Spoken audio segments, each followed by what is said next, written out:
আসসালামু আলাইকুম দর্শক, রাতের বেলার একটি জরুরি খবর, হয়তো গুরুত্বপূর্ণ খবর, আপনারা বিবেচনা করবেন। গুরুত্বপূর্ণ এই কারণে যে শিল্পী এবং সাবেক এমপি মমতাজ গ্রেপ্তার হয়েছেন। বেশ কিছুদিন তিনি লুকোচুরি খেলছিলেন, লুকিয়েছিলেন, এখানে ওখানে ছিলেন, তবে বোঝা যাচ্ছিল যে তিনি দেশের ভেতরেই আছেন। শেষ পর্যন্ত তাকে ধরা খেতে হলো।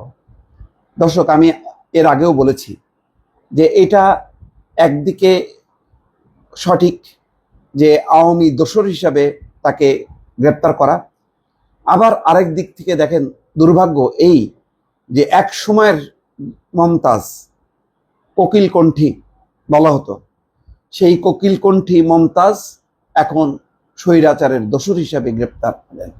একসময় তুমুল জনপ্রিয় মমতাজ শেষ বেলায় নাই হয়ে গেল। কোথায় গান, কোথায় শিল্প? এখন তাকে ডিবি অফিসে, জানি না কালকে আদালতে হাজির করার পর তিনি কারাগারে ঢুকবেন নাকি জামিনে বাইরে থাকবেন পরিষ্কার না, তবে এখন যা রাজনৈতিক পরিস্থিতি তাতে কারাগারে থাকার সম্ভাবনাই বেশি। মমতাজের শিল্পীর ক্যারিয়ার যতটা উজ্জ্বল, রাজনৈতিক ক্যারিয়ার ততটা খারাপ।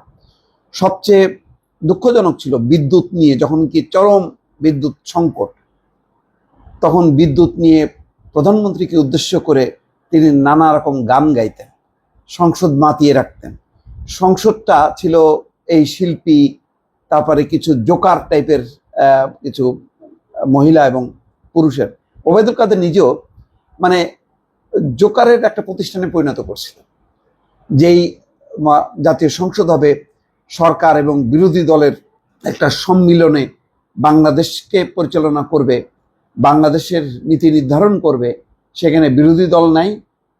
একটা ওই কি বলবো, বানানো বিরোধী দল নিয়ে বছরের পর বছর 3টা টার্ম পার করেছেন শেখ হাসিনা, আর সেই 3 টার্মের অন্যতম ছিলেন মমতাজ। মমতাজের জন্য দুর্ভাগ্য আরো এই যে এত কিছুর পরও নৌকা নিয়েও শেষ পর্যন্ত কিন্তু তিনি লাস্ট দ্বাদশ জাতীয় সংসদ নির্বাচন, যেটা 2023-এ অনুষ্ঠিত হয়েছিল, সেখানে কিন্তু ডাব্বা ফেল করেছেন। তার মানে পরিস্থিতি কত খারাপ।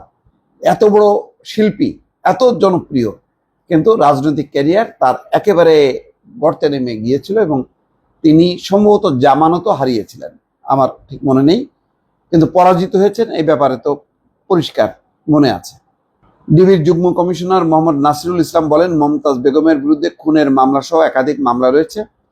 তাকে রাত 11:30টার দিকে ধানমন্ডির স্টার কাবাবের পেছনে একটি বাসা থেকে গ্রেপ্তার করা হয়েছে।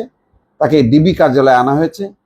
লোকগানের জনপ্রিয় শিল্পী মমতাজ বেগম একাধিকবার মানিকগঞ্জ 2 আসন থেকে আওয়ামী লীগের এমপি ছিলেন, কিন্তু শেষ পর্যন্ত তিনি গণধিকৃত ছিলেন, জননন্দিত ছিলেন না।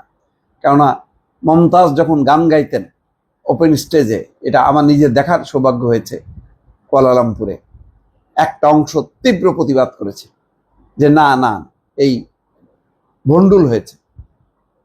একটা গানের ক্যারিয়ারকে ধ্বংস করে মমতাজ যেমন আওয়ামী লীগের এমপি হয়েছে, ঠিক তেমনি দেখেন মাশরাফি, তেমনি সাকিব আল হাসান নিজেদের খেলোয়াড় জীবনের ধ্বংস করে তারা আওয়ামী লীগের সেই নৌকা মার্কা নিয়ে নির্বাচন করে এমপি হয়েছেন। এমপি হওয়ার খায়েশ পূরণ করতে যেয়ে তারা শিল্প সত্তাকে, বাংলাদেশের গণতান্ত্রিক চেতনা, বাংলাদেশের সুষ্ঠু নিরপেক্ষ নির্বাচন, সবার অংশগ্রহণের একটি রাজনীতি, একটি অংশগ্রহণমূলক যেই রাজনীতি এবং নির্বাচন, সব কিছুর কবর রচনা করেছে যেই আওয়ামী লীগ, তাদের দোসরে পরিণত হয়েছে।